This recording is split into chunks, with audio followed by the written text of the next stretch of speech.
Assalamualaikum warahmatullahi wabarakatuh. Apa kabar sobat-sobat semuanya? Oke, mari kita lanjutkan ceritanya. Bab 241 sampai 245. Bab 241 Penyanderaan, berlari. Anthony dan Leo berteriak dan berlari menuju hutan di kedua sisi. "Berhenti, jangan lari," polisi berteriak dan bergegas. Tetapi sudah terlambat, kedua pria itu berlari dengan liar ke dalam hutan yang gelap.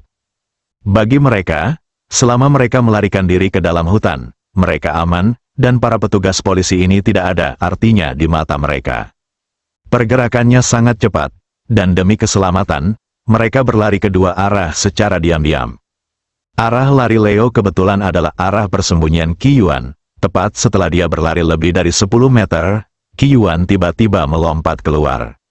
Leo terkejut, dan saat dia hendak mengangkat senjatanya, tinju Qiyuan mendarat di mulutnya. "Bang!" Ada benturan tinju. "Ah!" Jeritan Leo terdengar bersamaan, dan tubuhnya langsung terbang keluar dari hutan seperti layang-layang yang talinya putus.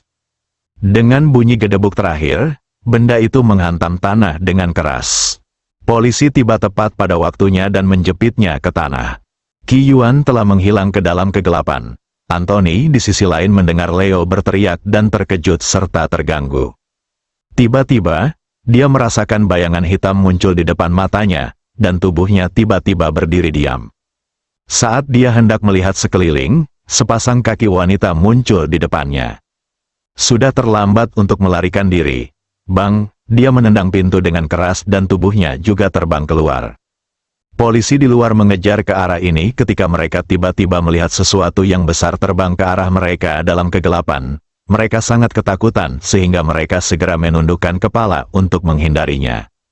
Ledakan, tubuh besar Anthony menghantam pinggir jalan, dan pinggangnya terjatuh di atasnya. Seluruh tubuhnya tiba-tiba tampak seperti ular yang terlepas, lumpuh di tanah, tidak mampu bergerak. Phoenix juga menghilang ke dalam kegelapan. Petugas polisi di tempat kejadian saling memandang dengan bingung. Mereka merasa seperti berada dalam mimpi. Saat pertama kali mengejar mereka, mereka mengandalkan banyak kegembiraan.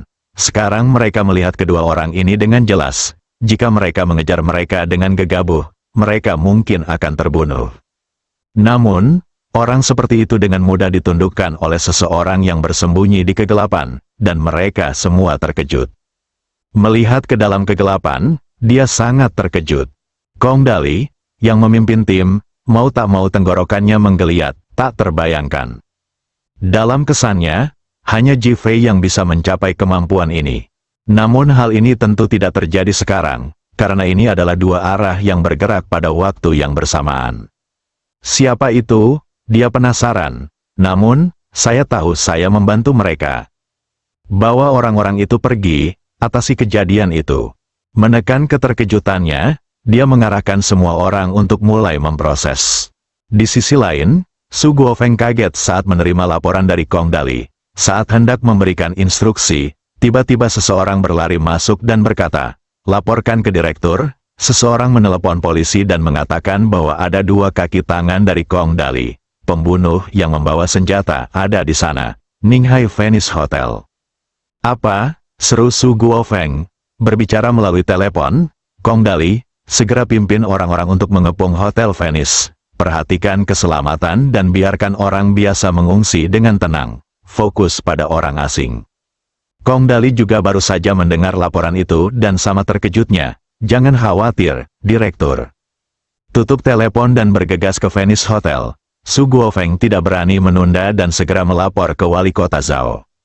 Kepala Zhao, yang sedang dalam suasana hati yang baik dan baru saja akan tidur, sangat terkejut hingga dia berkeringat dingin ketika mendengar laporan ini. Ji Fei berkata bahwa Ninghai tidak lagi damai. Pada saat itu, orang-orang besar yang baru saja mengubah pandangan mereka terhadap Ji Fei mengungkapkan ketidakpuasan mereka dan sekali lagi menuduh Ji Fei bersikap waspada. Itu benar-benar terjadi. Saking kagetnya saya segera bergegas menuju Hotel Venice. Saat ini, pelayan di hotel telah menghubungi nomor kamar setiap orang Longguo dan berbohong kepada mereka untuk turun untuk mengambil barang. Meski orang-orang ini enggan, bahkan ada yang mengumpat dan seluruh bangunan menjadi gelisah. Neil yang sedang menunggu kabar mendengar suara tersebut dan langsung menjadi waspada. Ia berjalan keluar dengan cepat dan kebetulan melihat seorang pria lewat dengan tergesa-gesa. "Tuan, apa yang terjadi?" Dia bertanya dengan sopan sambil tersenyum. Pria itu bergumam, "Saya tidak tahu apa yang dilakukan hotel, meminta kami turun untuk mengambil barang-barang kami di tengah malam. Ngomong-ngomong, bukankah saya menelepon Anda untuk memberitahu Anda?" Hati Neil menegang, tapi dia tetap mengangguk. "Pukul, kita akan segera turun." Setelah mengatakan itu, dia menutup pintu dan kembali, segera memanggil dua kaki tangannya yang lain, Philip dan Laurie. Mereka berdua sedang tidur sambil memeluk wanita itu, dan mereka sangat tidak senang ketika menerima panggilan. "Neil, sudah kubilang kamu harus menemukan seorang wanita, tetapi kamu tidak menemukannya, dan itu membuatnya sulit, agar kita bisa tidur nyenyak." Philip mengeluh tidak puas. "Diam, cepat kemasi barang-barangmu, terjadi sesuatu pada Anthony dan Leo." "Apa?" Philip tiba-tiba terbangun dan melompat ke tanah. Laurie, yang satu kamar dengannya, juga terbangun, dan mereka akan menyerang dengan keras. "Jangan bunuh siapapun lagi untuk menghindari timbulnya kecurigaan." Neil memicu suara itu. Kedua pria itu membuat kedua wanita itu pingsan dan kemudian selesai membersihkan. Setelah ketiga orang itu bertemu dengan cepat, mereka berlari ke lantai 3 dan bersiap untuk melompat keluar dari sana. Tepat pada waktunya, Kong Dali memimpin polisi ke lantai 3, dan kedua kelompok itu saling berhadapan. Kong Dali langsung merasakan aura pembunuh dari ketiga orang itu, berhenti. Dia berteriak keras dan mengangkat pistol di tangannya. Polisi di belakangnya juga mengangkat senjatanya. Ketiga Neil bereaksi sangat cepat dan langsung mundur. Sudah terlambat bagi Kong Dali dan yang lainnya untuk menembak. Ketika mereka mengejar 3 orang lagi, mereka sudah kembali ke kamar semula, mengeluarkan 2 wanita yang dipukuli hingga pingsan, dan berjalan keluar menemui Kong Dali yang datang. Kedua wanita itu tidak sadarkan diri, namun tiba-tiba ditarik. Ketika mereka bangun, mereka menemukan bahwa mereka tidak mengenakan pakaian, dan mereka berteriak ketakutan.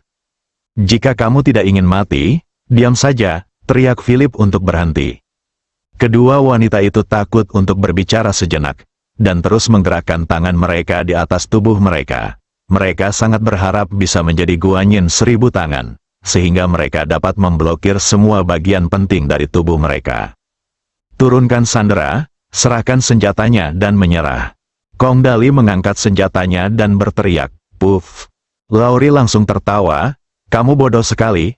Apakah kamu pikir kamu akan melakukan ini jika itu kamu?" Kong Dali dimarahi dan tidak bisa berkata-kata. Ekspresi Neil serius. "Segera keluar dari sini dan bebaskan teman-teman kita. Kita akan melepaskan para sandera setelah kita pergi dengan selamat." "Anda, Bang, aduh." Saat Kong Dali hendak berbicara, terdengar suara tembakan di tangan Neil. Seorang polisi tertembak dan jatuh ke tanah sambil berteriak, "Selesaikan semuanya dalam 10 menit, berikan kami mobil, atau tanggung konsekuensinya." Kong Dali marah dan tidak berdaya, sehingga ia harus segera melaporkannya. Ketika Su Guofeng mendengar bahwa pihak lain memiliki senjata, melukai polisi, dan menyandera, dia langsung merasa ngeri dan berkata, "Segera keluar." Kong Dali dan yang lainnya dengan cepat mundur. "Kirimkan kaki tangan kita dalam waktu 5 menit, jika tidak salah satu sandera akan mati." Kong Dali sangat marah hingga menghentakkan kakinya dan tidak berani mengucapkan kata-kata kasar apapun, sehingga ia harus menggiring orang untuk mengungsi. Di bawah, bagaimana situasinya? Wali Kota Zhao bertanya dengan cemas. Bab 242 meminta bantuan dari aliansi Su Guofeng, yang selalu berhubungan dengan Kong Dali, dengan cepat melangkah maju dan berkata, "Kepala Zhao, 3 gangster di dalam menyandera 2 orang dan melukai polisi. Situasinya menjadi rumit sekarang." Wajah Zhao Yuntian muram dan alisnya dirajut menjadi garis lurus. "Ketua Zhao," ada serangkaian teriakan di belakangnya, dan para pemimpin yang bersamanya hari ini bergegas satu demi satu. Mata mereka penuh dengan kesungguhan. Hatiku kembali dipenuhi pasang surut. Mengapa semua yang dia katakan terus menjadi kenyataan? Mungkinkah itu semua pengaturannya, Kepala Zhao? Apakah masalah ini ada hubungannya dengan Ji Fei? Tidak, Su Guofeng menjawab secara langsung. Semua orang memandang Su Guofeng dengan ketidakpuasan di wajah mereka dan pertanyaan di mata mereka. Baru saja terjadi kecelakaan mobil di jalan menuju Villa Long Xiang Yuan, dan Jalan Jinming dipukuli sampai mati oleh dua gangster. Apa, Jinming Lu terbunuh? Semua orang berseru. Ya, Jinming Lu dan Ji Fei adalah teman, dan dia dibunuh, jadi tidak mungkin Ji Fei yang mengirim seseorang untuk melakukannya. Jangan meragukan Ji Fei, mari kita pikirkan bagaimana cara menyelamatkan orang sekarang, kan? Nada suara Zhao Yuntian sangat tegas. Semua orang tercengang ketika mendengar tentang menyelamatkan orang. Tidak ada yang tahu bagaimana cara menyelamatkannya. Su Guofeng, sebagai Direktur Biro Keamanan Umum, juga bingung. Petugas polisi kriminal dan bahkan petugas polisi khusus mungkin tidak dapat menyelamatkan para sandera. Adegan itu menjadi hening, yang tampak sangat menyedihkan. Panggilkan ambulans, Kong Dali memimpin orang-orang mundur, dan 4 orang membawa orang yang terluka. Kepala Zhao dan yang lainnya buru-buru mengelilinginya. Pria yang terluka itu pucat, tertembak di bagian perut, pakaiannya berlumuran darah, dan dia sangat lemah. Seberapa kuat musuh di dalam? Wali kota Zhao bertanya dengan nada serius. Kong Dali menggigit bibirnya dengan keras dan berkata dengan enggan, lawan sangat kuat dan menembak sangat cepat. Jika ini pertarungan 1 lawan 1, saya dapat menarik pelatuknya sekali dalam waktu yang diperlukan untuk membunuh saya 3 kali. Berdengung, semua orang di tempat kejadian merasakan dengungan di telinga mereka. Kong Dali juga sangat menonjol sebagai kapten tim polisi kriminal. Dia seperti ini, bagaimana dengan yang lain? Mau tak mau aku merasa hatiku bergetar, lawannya begitu kuat. Kong Dali melanjutkan, sekarang kami harus melepaskan 2 kaki tangan yang ditangkap dalam waktu 5 menit, dan kemudian melepaskan mereka. Brengsek. Orang-orang di belakang Zhao Yuntian tidak bisa menahan diri untuk tidak mengutuk. Su Guofeng, bisakah kamu menemukan seseorang untuk menyelamatkan para sandera?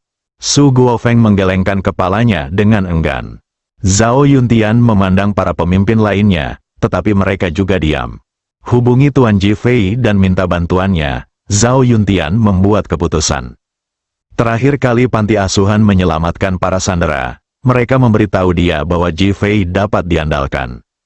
Su Guofeng mengangguk dan membuat pengaturan. Jika kami membutuhkan bantuan dari orang biasa, kami dapat meminta orang-orang dari aliansi kota Ninghai untuk mengambil tindakan. Kata seorang pemimpin, aliansi perang, mata semua orang berbinar. Ini adalah organisasi yang didirikan oleh beberapa pecinta seni bela diri di kota Ninghai beberapa tahun yang lalu dengan tujuan untuk menguatkan tubuh. Namun, dalam beberapa tahun terakhir, sekelompok talenta muda telah muncul dan mencapai banyak hasil mengesankan dalam kompetisi seni bela diri domestik dan internasional. Aliansi Zan telah menjadi simbol penting kota Ninghai. Ketika banyak orang menyebut Ninghai, mereka akan memperhatikan organisasi ini dan bahkan mengetahui sedikit tentangnya. Zhao Yuntian memiliki beberapa pengawal dari keluarga Zhao yang telah dilatih oleh Zhan Meng. Setelah mendengar saran ini, Zhao Yuntian tergerak hatinya. Dibandingkan mengundang Ji Fei, mengundang aliansi perang lebih dibenarkan. Merasakan perhatian semua orang, kalau begitu izinkan saya bertanya kepada pemimpin perang. Zhao Yuntian memutar nomor telepon Zhan Tiangsu, dan suara seorang pria ceria segera terdengar dari telepon. Mengapa wali kota Zhao menelepon saya selarut ini? Kedengarannya sopan, tapi tidak ada pujian sama sekali. Bahkan terdengar sombong. Zhao Yuntian tidak memperhatikan detail ini. Pemimpin aliansi Zhan, kami menghadapi beberapa kesulitan dan ingin meminta bantuan Anda. Katakan saja, pihak lain bertindak dengan sangat tenang, dan nadanya seolah-olah tidak ada kesulitan di depannya. 3 orang asing menyandera di Hotel Venice dengan senjata. Kami ingin menyelamatkan para sandera, tetapi tidak ada cara. Bisakah Anda membantu menyelamatkan mereka? Zhao Yuntian bertanya ragu-ragu. Hahaha, Zhan Tiangsu tertawa terbahak-bahak. Ketua Zhao, terima kasih karena telah mengingat saya dan berbicara dengan Anda. Saya akan membantu Anda dalam hal ini. Zhao Yuntian menghela nafas lega. Namun, saya dan beberapa murid saya tidak berada di kota Ninghai saat ini. Saya meminta murid muda saya Qin Yong untuk pergi ke sana untuk saya. Murid kecil, Zhao Yuntian tertegun sejenak. dan nadanya menunjukkan keraguan. Apa? Wali kota Zhao meragukan murid mudaku? Suara Zhan Tiangsu langsung berubah, menunjukkan ketidaksenangannya. Zhao Yuntian tahu bahwa dia salah, jadi dia segera tersenyum dan berkata, "Tidak, saya hanya memikirkan tentang 3 orang di sisi lain dan senjatanya. Bisakah 1 orang melakukannya?" Haha, jadi ini mengkhawatirkan? Tidak apa-apa, kamu tidak perlu khawatir tentang ini. Murid kecilku ini baru saja memenangkan kejuaraan kompetisi pertarungan provinsi, dan sekarang semua orang dengan suara bulat optimis bahwa dia bisa memenangkan kejuaraan nasional. Zhan Tiangsu tertawa, nadanya penuh cinta dan penghargaan terhadap murid mudanya. Zhao Yuntian merasa sedikit lega. Kalau begitu, inilah waktunya bertarung dengan pemimpin aliansi. Tidak masalah, saya akan meminta murid saya untuk segera datang. Namun, saya juga memiliki sesuatu yang saya ingin wali kota Zhao membantu saya. Zhao Yuntian tahu bahwa Zhan Tiangsu pada dasarnya rakus dan tidak akan pernah membantu dengan sia-sia. Jadi dia membuka mulutnya dan berkata sambil tersenyum waspada, "Pemimpin Zhan, katakan saja. Bisakah Anda memberi saya sebidang tanah di zona pengembangan? Aliansi kita perlu memperluas basis pelatihan." Ini Zhao Yuntian sedikit malu untuk menyetujuinya karena semua tanah di zona pengembangan telah dilelang dan tidak ada lagi tanah yang tersisa. Bukankah ini nyaman bagi wali kota Zhao? Nada bicara Zhan Tiangsu langsung berubah. Zhao Yuntian segera tersenyum dan berkata, "Tanah di zona pengembangan telah dilelang, bagaimana dengan lokasi lainnya?" "Saya optimis dengan tanah di Lanjiachun," kata Zhan Tiangsu dengan nada yang sangat tegas dan bertekad untuk memenangkannya. Alis Zhao Yuntian berubah menjadi karakter Cina Sichuan. Itu adalah tanah grup Li yang baru. Dia sedikit tidak puas dengan dominasi Zhan Tiangsu. Pemimpin aliansi Zhan, tanah itu telah dibeli oleh seseorang. "Kepala Zhao, kita akan membahas masalah ini nanti. Saya akan meminta Qin Yong untuk menyelamatkan orang terlebih dahulu. Mengenai tanahnya, saya yakin Anda bisa menjadikan tanah di desa Lanjia sebagai milik saya." Haha. Zhan Tiangsu langsung menutup telepon. Wajah Zhao Yuntian tidak terlihat bagus ketika dia mendengar bunyi bip di telepon, dan dia bahkan terlihat sedikit tertekan. Zhan Tiangsu ingin membantu dan menculik dirinya sendiri terlebih dahulu, lalu dia harus setuju. Dia sebenarnya membenci cara ini. Dari sudut pandang hati, dia lebih menyukai orang seperti Ji Fei, yang melakukan segala sesuatunya dengan cara yang rendah hati. Kadang-kadang, orang yang berprofil tinggi dapat memberikan perasaan tenang dan santai kepada orang lain, yang sangat nyaman. "Ketua Zhao, apakah Anda setuju, Ketua Zhan?" tanya pemimpin yang baru saja melamar. Zhao Yuntian merasa lelah dan dengan enggan mengangguk, "Saya setuju." "Bagus, kalau begitu semuanya akan baik-baik saja." Pemimpin yang melamar tampak sangat gembira. Su Guofeng memandang Kong Dali dan berkata, "Segera bawa kedua rekan yang terluka itu dan stabilkan mereka." Kong Dali segera mengatur agar orang-orang melaksanakannya.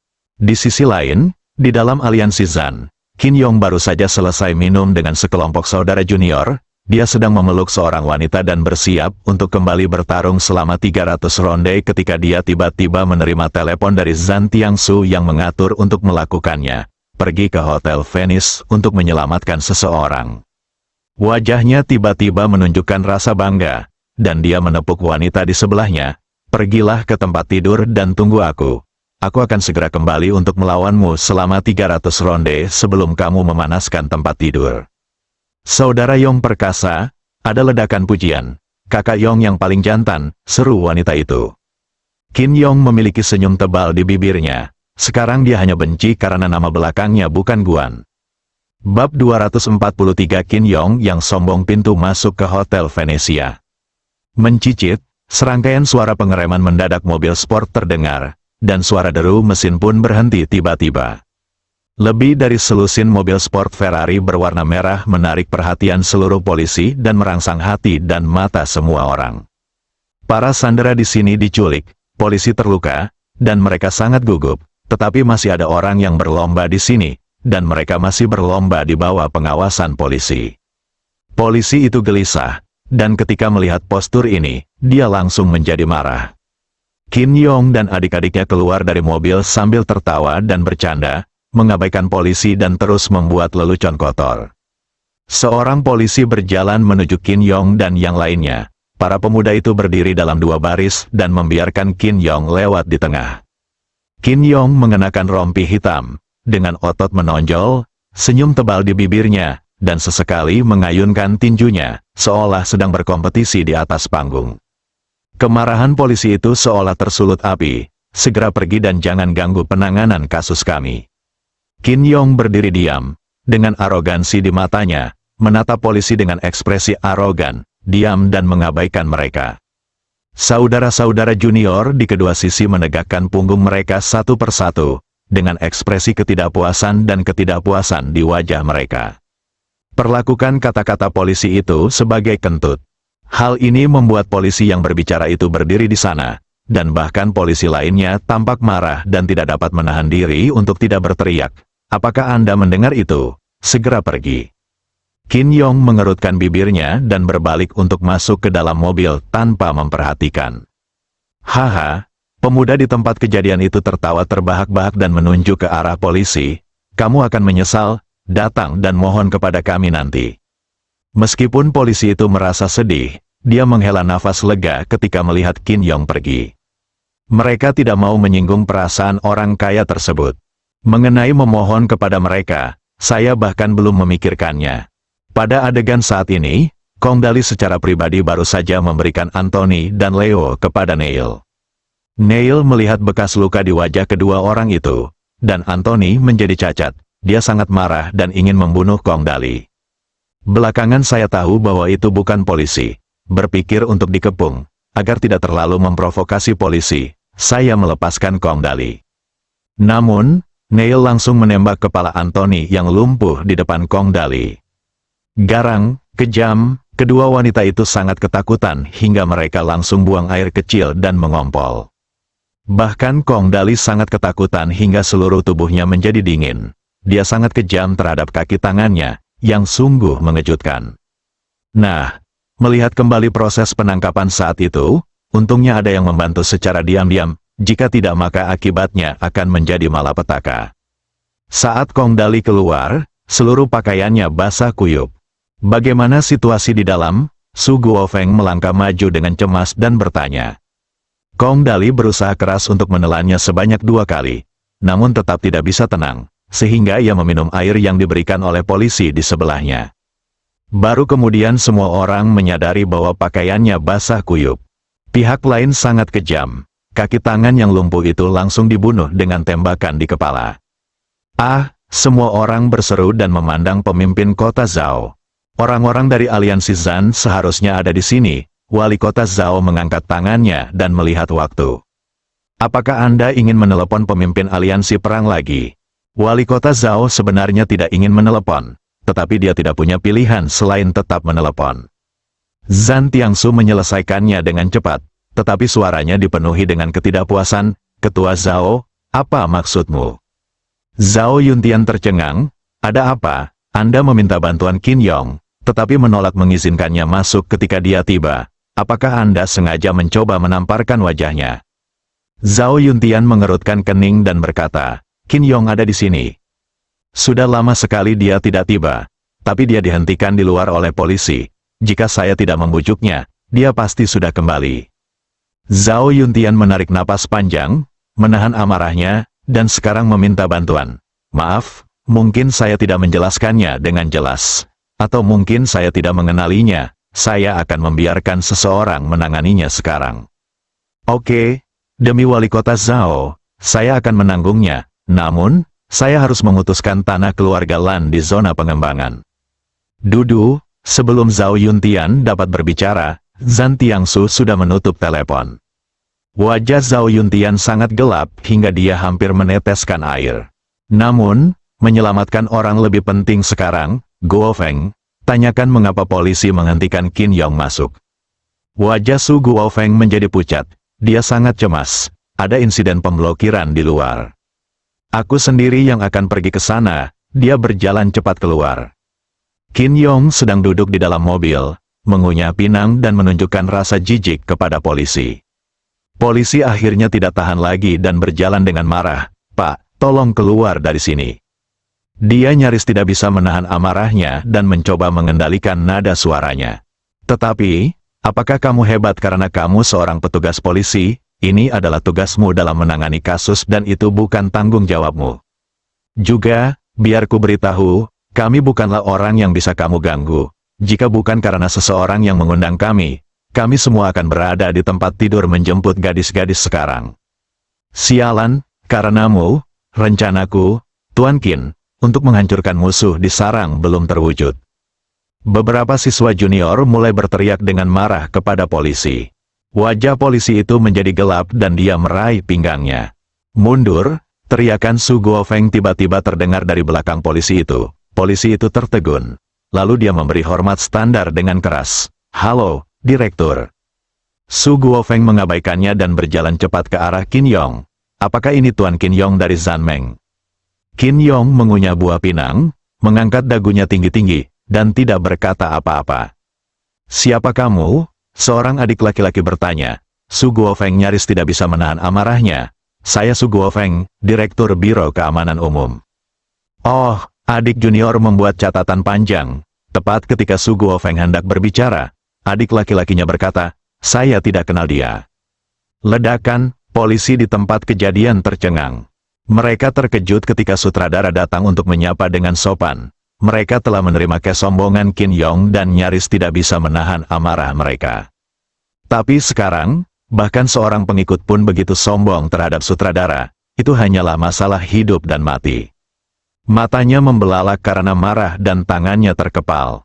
Kata-kata yang sudah sampai ke mulut Su Guofeng seolah-olah seseorang tiba-tiba menutup mulutnya dengan selotip dan menahannya. Namun, dia tetap menahan diri. Dia melambaikan tangannya kepada semua orang. Saya tidak terkenal, Tuan Qin, bisakah Anda keluar dari mobil sekarang dan membantu menyelamatkan para sandera? Kami akan datang jika Anda mengizinkan kami masuk. Jika Anda tidak mengizinkan kami masuk, kami tidak akan masuk. Sekarang jika Anda mengizinkan kami masuk, kami akan masuk. Menurut Anda kami ini apa? Adik laki-laki itu terus mengaum. Direktur, mereka. Polisi tidak bisa lagi menahan amarah mereka. Diam, Su Guofeng berteriak dengan marah, menoleh ke Qin Yong dan tersenyum. Mungkin ada kesalahpahaman tentang masalah ini. Maafkan saya, penting untuk menyelamatkan orang. Kami digigit anjing, kata Qin Yong dengan nada tidak asin atau dingin, sambil melirik polisi dari sudut matanya. Memanggil bawahannya anjing, bahkan jika dia memohon pada Qin Yong sekarang, Su Guofeng tidak bisa menahan amarahnya dan hendak berbicara. Aduh, Tuan Qin ada di sini, silakan masuk dengan cepat. Pemimpin yang baru saja menyarankan meminta aliansi untuk mengambil tindakan keluar sambil tersenyum dan bahkan mempercepat langkahnya. Paman Ren, itu kamu. Ketika Qin Yong melihat orang itu datang, kesombongannya menghilang dari wajahnya. Buka pintu mobil dan lompat ke tanah, terlihat sangat hormat. Wajah Ren Guangqiong sangat gembira, dia tidak menyangka Qin Yong akan memberinya wajah seperti ini. Tuan Qin, silakan masuk. Qin Yong memandang Su Guofeng dan menemukan bahwa wajahnya mengempis, dan diam-diam dia merasa bahagia. Dia tahu bahwa rangkaian kepura-puraan yang baru saja dia lakukan hampir berakhir, jadi dia bertanya, Paman Ren ada di sini secara langsung, bagaimana saya bisa mengelak? Hahaha. Terima kasih, Tuan Qin. Ren Guangqiong tertawa. Oh, Qin Yong meludah ke arah polisi yang baru saja menghentikannya. Buah pinang di mulutnya seperti peluru yang ditembakkan dari larasnya, langsung menempel di tangan polisi yang hendak memegang pistol. Ah, Polisi itu berteriak, dan tangannya langsung berdarah. Su Guofeng dan polisi di tempat kejadian kembali tercengang. Mereka tidak pernah menyangka Qin Yong akan berani menyerang polisi. Saat dia hendak berbicara, Ren Guangqiong menghentikannya dengan matanya. Su Guofeng berbalik untuk melihat ke belakang dan mengambil 2 napas panjang untuk menekan amarahnya. Kirim ke rumah sakit. Kompensasi ganda. Melihat punggung Qin Yong. Amarah. Tidak mau menyerah. Tapi saya masih sangat terkejut. Saya tidak menyangka Qin Yong menjadi begitu kuat. Dia melukai polisi itu dengan ucapan biasa-biasa saja. Ren Guangqiong sudah sangat gembira saat ini. Qin Yong sangat kuat. Begitu dia menyelamatkan para sandera itu akan menjadi kehormatan besar bagi dirinya sendiri. Ji Fei, yang juga dia puji, hanya meremehkan. Bab 244, orang seperti ini juga sia-sia. Qin Yong dan rombongannya masuk. Ketika Zhao Yuntian melihat ekspresi Qin Yong, ekspresinya sangat rumit. Memikirkan kesombongan dan keserakahan Zhan Tiansu, dia menjadi semakin tidak bahagia. Tetapi, terima kasih, Tuan Qin. Dia menyapa sambil tersenyum. Qin Yong mengenal Zhao Yuntian, tetapi memikirkan instruksi tuannya, dia sengaja berpura-pura tidak mengenalnya dan melihat ke arah Ren Guangqiong di sebelahnya.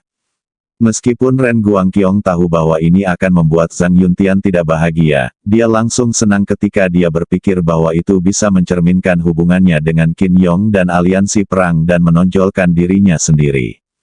Ini adalah kepala kota Zhao kita. Qin Yong baru saja membuka matanya sedikit melihatnya, lalu mengangguk, kamu meminta tuanku untuk membantu menyelamatkan orang. Nada suaranya arogan dan penuh penghinaan. Zhao Yuntian sangat tertekan hingga dia ingin muntah darah. Terlalu tidak berpendidikan. Dia memaksakan senyum dan berkata, saya memohon kepada pemimpin aliansi perang. Terima kasih atas kerja keras Anda, Tuan Qin. Oke, demi pengaturan tuanku, aku akan menyelamatkan orang-orang. Terima kasih. Zhao Yuntian memaksakan senyum. Kepala Zhao, tuanku bukanlah seseorang yang hanya memberikan wajah pada orang lain. Qin Yong mengangkat sudut mulutnya. Zhao Yuntian mengerutkan kening. Ren Guangqiong dengan cepat memuji, semua pemimpin aliansi Zhan yang berhubungan adalah orang-orang tingkat tinggi, dan kita masih perlu menghormati mereka. Qin Yong tersenyum, Paman Ren mengenal tuanku. Bahkan jika dia bersama orang-orang itu, tuanku sedang berbicara dengan sekelompok orang yang harus patuh dan melakukan apa yang diminta. Setelah menyelesaikan kata-katanya, dia memandang Zhao Yuntian dengan makna yang dalam. Dia tidak berkata apa-apa lagi, maknanya sangat dalam. Meskipun wajah Zhao Yuntian masih tersenyum, dia sudah mengerti apa yang dia maksud. Mintalah tanah keluarga Lan. Tuan Qin, menyelamatkan orang lebih penting. Zhao Yuntian tidak setuju. Mata Qin Yong dingin, tapi dia masih menahan amarahnya dan berkata oke. Setelah mengatakan itu, dia langsung masuk ke dalam. Tuan Qin, tunggu sebentar, izinkan saya memperkenalkan Anda pada situasi di dalam, teriak Su Guofeng dengan cepat. Kondisi. Qin Yong mengangkat alisnya bertanya. Oh, saudara-saudara junior di sebelahnya mencibir pada saat yang sama, bagaimana situasinya?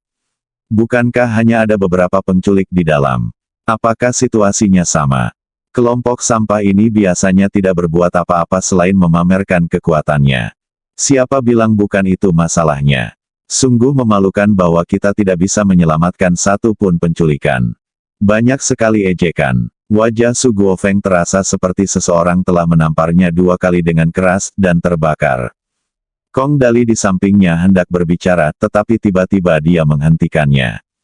Tuan Qin pantas menjadi juara seni bela diri provinsi. Dia benar-benar berani dan kuat. Ren Guangqiong dengan cepat memuji dan mengalihkan perhatian. Qin Yong merasa senang saat melihat sekelompok orang mengempis dan melangkah menuju ke dalam. Kong Dali ingin mengingatkannya, tapi dihentikan oleh kakak muda Qin Yong, apa maksudmu, nak? Jangan perlakukan orang lain sebagai pecundang. Kami bukan tipemu. Kamu akan mengacaukan ini. Kong Dali baru saja menyaksikan keganasan Neil, jadi dia sangat cemas. Persetan, bagaimana cara menghancurkannya? Siapa yang berani menghancurkannya? Siapa yang berani menyentuh Qin kita?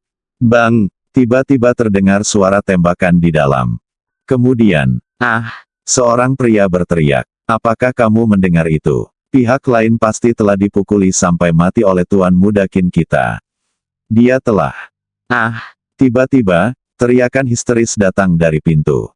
Qin Yong berlari keluar dari dalam, menutupi bahu kanannya dengan separuh tubuh dan pakaiannya berlumuran merah. Adik-adik yang memujinya segera menutup mulut mereka, merasa seolah-olah mereka ditarik dan ditampar dengan keras di mulut mereka, dan mereka bahkan lebih terkejut dan tercengang. Saat ini, jendela di lantai 5 terbuka, dan Neil berdiri di depan jendela sambil menyandera seorang wanita, sial. Beraninya kamu mengirim orang untuk menyelamatkan para sandera. Kamu hanya ingin mati. Jangan impulsif. Jangan impulsif. Kong Dali berteriak dengan cemas. Kamu mengirim orang bodoh seperti itu untuk menyelamatkan para sandera yang membuatku sangat marah. Aku ingin membunuh seorang sandera untuk melampiaskan amarahku. Klik, Neil segera mematahkan leher sandera perempuan itu dan melemparkannya ke bawah. Ingat, jangan gunakan orang bodoh untuk mempermalukan kecerdasan kita.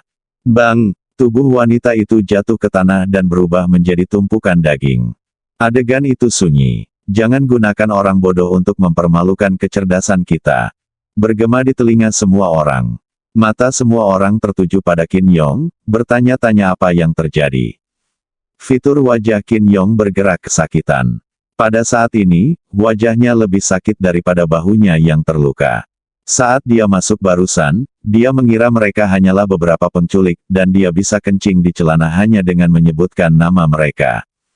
Jadi, dia langsung berteriak ke dalam, menyuruh mereka keluar dan berlutut di tanah. Akibatnya, tidak ada yang keluar, tapi sebutir peluru keluar. Dia bereaksi relatif cepat. Jika dia lebih lambat, dia pasti sudah tertembak di kepala sekarang. Memikirkan serangkaian kepura-puraan yang telah kulakukan sebelum masuk, dan memikirkan penculik yang baru saja menyebutku bodoh di depan umum, aku merasa seolah hatiku telah dilemparkan ke dalam penggorengan dan dimasak. Ketika Zhao Yuntian merasa menyesal dan marah, dia merasa bangga atas kemalangannya tanpa alasan. Penampilan Qin Yong dan Zhan Tiansu membuatnya sangat marah, sangat serakah, dan sombong. Anda pantas membodohi diri sendiri. Hanya, bagaimana sekarang? Melihat Ren Guangqiong yang merekomendasikan aliansi, wajahnya muram seperti air. Ren Guangqiong juga menatap dengan ekspresi bodoh di wajahnya. Dia tidak pernah menyangka pihak lain akan begitu kejam dan berkuasa. Tuan Qin, apakah kamu bukan lawan mereka? Dia sepertinya masih tidak percaya dengan kenyataan dan bertanya. Qin Yong hampir menangis. Apakah ada hal yang begitu memalukan? Jika ini lawan mereka, bagaimana dia bisa terluka? Bagaimana dia bisa disebut bodoh? Kong Dali menghentakkan kakinya, masih kacau. Bukannya tidak bisa dikacaukan. Siapa yang bisa mengacau? Sebuah ucapan yang tidak disengaja membuat setiap adik laki-laki Qin Yong merasa lebih tidak nyaman daripada meminum air merica, dan mereka menundukkan kepala tanpa mengucapkan sepatah kata pun. Petugas polisi yang menonton diam-diam merasa senang.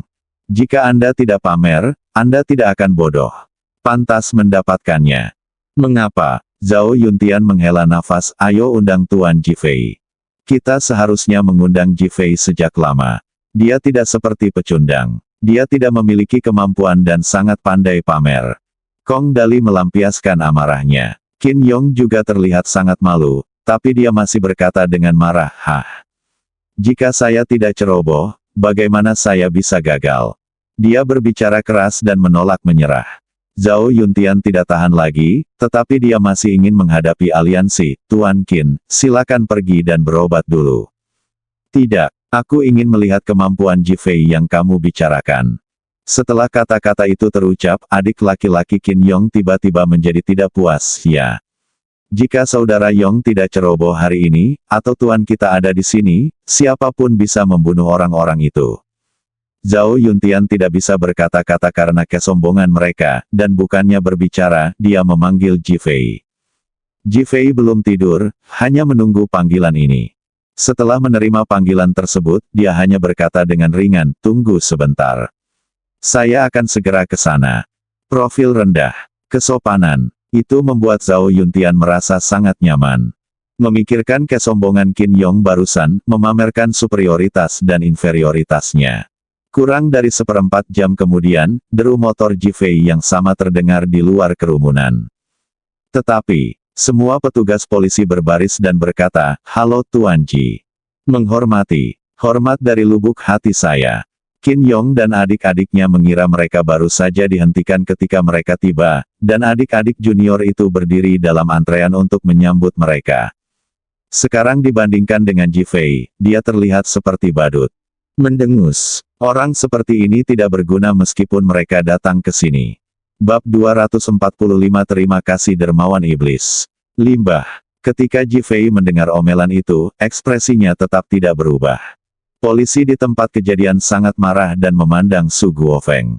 Ketua Zhao, saya di sini. Suara tenang Ji Fei membuat ketegangan di adegan itu hilang seketika. Tuan Ji, sekarang ada 4 penculik di dalam dan hanya ada 1 sandera yang tersisa. Pihak lain sangat kejam. Wajah wali kota Zhao cemas dan ada nada marah di nadanya. Sandera lain terbunuh karena dia gagal menyelamatkan orang lain. Kong Dali menatap Qin Yong dengan amarah di matanya. Qin Yong marah dan menahan rasa sakit yang parah di bahunya. Saat dia hendak berbicara, polisi berteriak, "Cepat bawa. Jangan taruh di sini." 4 polisi membawa sandera wanita yang terhempas ke dalam lumpur dan lewat di depan Qin Yong dan yang lainnya, hanya setetes darah yang jatuh.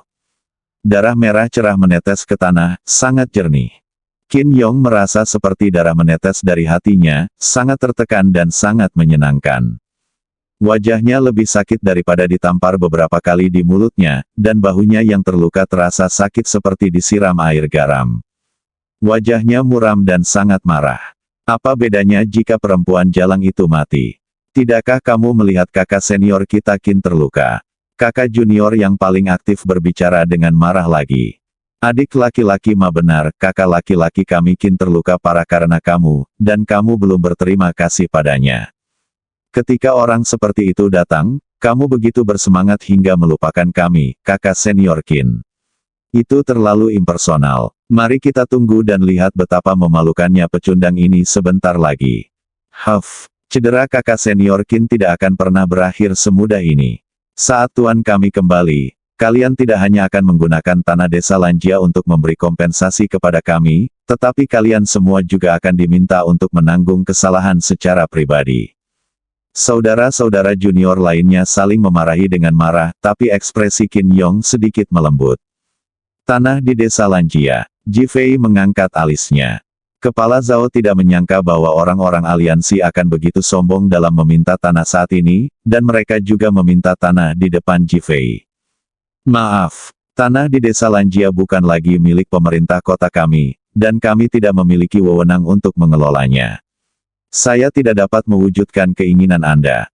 Zhao Yuntian segera menolak dan menoleh ke arah Ji Fei. Tuan Ji, bisakah Anda membantu menyelamatkan orang? Nadanya sopan dan konsultatif. Ji Fei bisa melihat rasa jijik Zhao Yuntian terhadap orang-orang ini. Saat ini, jika dia sama dengan Qin Yong dan yang lainnya, dia akan terlihat lebih rendah. Dia melirik Qin Yong dan yang lainnya, oke. Setelah mengatakan itu, dia mengambil langkah untuk masuk ke dalam. Ren Guangqiong dengan cepat memandang wali kota Zhao, jika dia masuk seperti ini, apakah dia akan sama dengan Tuan Qin Yong? Qin Yong direkomendasikan olehnya, tapi dia masuk dan terluka. Sekarang, dia tidak mengizinkan Ji Fei masuk seperti ini. Jika dia benar-benar masuk dan menyelesaikan masalah, bukankah itu tamparan di wajahnya? Wow, kakak muda Ma dan yang lainnya langsung memblokir jalan masuk dan memandang Zhao Yuntian. Apakah sampah semacam ini masuk untuk mengganti kerugian? Apakah karena dia ingin sandera lainnya segera mati? Nadanya arogan dan penuh penghinaan, seolah Ji Fei adalah sampah di mata mereka.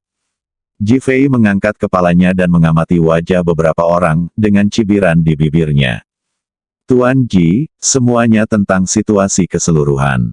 Saya akan menjelaskannya kepada Anda ketika saya kembali. Zhao Yuntian memandang Ji Fei dengan wajah malu dan berkata, "Jangan khawatir, wali kota Zhao." Ketika kata-kata jatuh, orang-orang bergerak. Jangan khawatir, hanya kamu. Sebelum kakak muda Ma menyelesaikan perkataannya, dia menyadari bahwa orang di depannya telah menghilang. Ketua Zhao, mengapa kamu membiarkan dia masuk? Teriakan enggan Ren Guangqiong terdengar di belakangnya. Kakak muda Ma dan yang lainnya dengan cepat menoleh untuk melihat, dan sosok Ji Fei telah menghilang dari pandangan. Beberapa orang saling memandang, tetapi tidak menyadari bagaimana Ji Fei melewati mereka. Adik laki-laki Ma, kenapa ada debu di rambutmu? Seorang adik laki-laki bertanya dengan heran. Kakak muda Ma mengangkat tangannya untuk menyentuh rambutnya, dan ada debu di telapak tangannya. Kakak muda Ma menggigil, Ji Fei benar-benar melewati kepalanya, dan dia masih tidak merasakan apa-apa. Jika dia ingin bunuh diri, bukankah kepalanya akan menjadi genangan lumpur?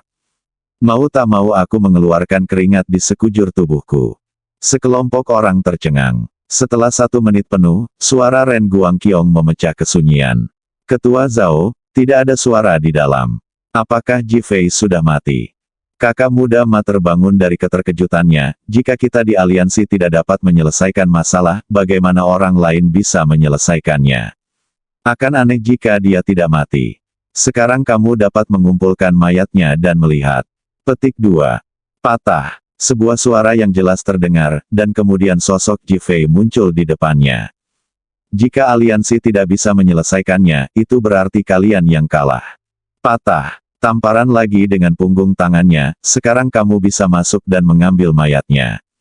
Dua tamparan dan dua suara yang dalam membuat seluruh tubuh adik Ma menjadi dingin, dan dia bahkan tidak bereaksi ketika giginya yang tanggal ditelan ke dalam perutnya. Setelah beberapa lama, Ren Guangqiong tiba-tiba menghentakkan kakinya dan berkata, kepala Zhao ini sudah berakhir. Sandera yang tersisa pasti terbunuh karena dia. Dia berteriak, merasa sangat gembira di dalam hatinya. Dengan cara ini, dia dan orang yang dicari kepala kota Zhao masing-masing membunuh satu orang, dan kepala kota Zhao tidak akan bisa menyelesaikan masalah dengannya di masa depan.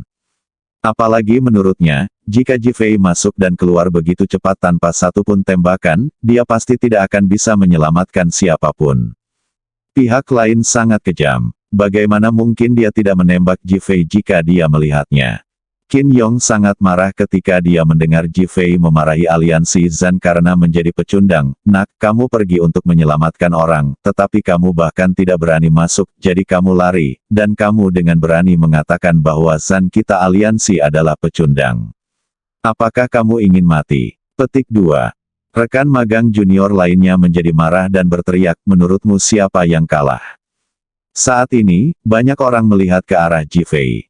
Mereka awalnya terkejut karena Ji Fei keluar begitu cepat dan sangat terkejut. Setelah mendengar kata-kata Qin Yong, saya langsung mengerti. Ji Fei berlari keluar tanpa masuk. Ren Guangqiong memandang Zhao Yuntian sambil mencibir, menunggunya berbicara. Saat itu, seorang wanita berlari keluar sambil berteriak. Semua polisi di tempat kejadian tanpa sadar mengangkat senjatanya. Kong Dali segera berdiri dan berteriak, dia sanderanya. Dia masuk 2 kali dan mengenal sandera perempuan itu. Semua orang kaget, Kong Dali sudah melangkah maju, bagaimana kamu bisa lolos? Dia mendukung wanita itu dan bertanya dengan cemas. Wanita itu menutupi kepalanya dan berjuang mati-matian. Berhenti. Kong Dali tiba-tiba meninggikan suaranya dan berteriak, dan wanita itu tiba-tiba terbangun. Bagaimana kamu bisa melarikan diri? Pertanyaan Su Guofeng terdengar lagi. Hantu. Ada hantu. Teriak wanita itu ngeri. Apa-apaan? Ren Guangqiong bertanya dengan dingin, mengepalkan tangannya karena kegirangan. Asalkan bukan Ji Fei. Orang yang menyelamatkanku adalah hantu. Kata wanita itu dengan wajah pucat. Hahaha. Qin Yong dan yang lainnya tertawa, saya sangat takut. Dia memandang Ji Fei dan berkata, kamu bukan pendeta Tao, apakah kamu sudah mempraktikkan Taoisme? Suaranya lucu dan penuh ejekan. Mata wanita itu mengikuti suara tersebut dan mendarat di wajah Ji Fei. Dia kebetulan melihat senyuman di mata Ji Fei dan berlutut di tanah sambil menjatuhkan diri. Tubuh gemetar, mulut atas dan bawah bergetar, dan tidak ada suara yang keluar. Sangat gugup, sangat bersemangat. Namun, matanya penuh semangat. Ji Fei, apakah kamu telah melakukan sesuatu pada wanita ini? Ren Guangqiong buru-buru memarahinya. Dia begitu bersemangat hingga hampir berteriak. Sandera itu tidak mati, asalkan itu bukan salah Ji Fei. Dia adalah iblis. Wanita itu sepertinya sedang memuaskan pikiran mereka lalu berteriak keras. Haha. Ji Fei, kamu seharusnya tidak bersikap seperti binatang padanya, kan? Suara mengejek Qin Yong terdengar. Bang! Sandera perempuan tiba-tiba menoleh ke arah Ji Fei. Terima kasih, dermawan iblis. Bersambung.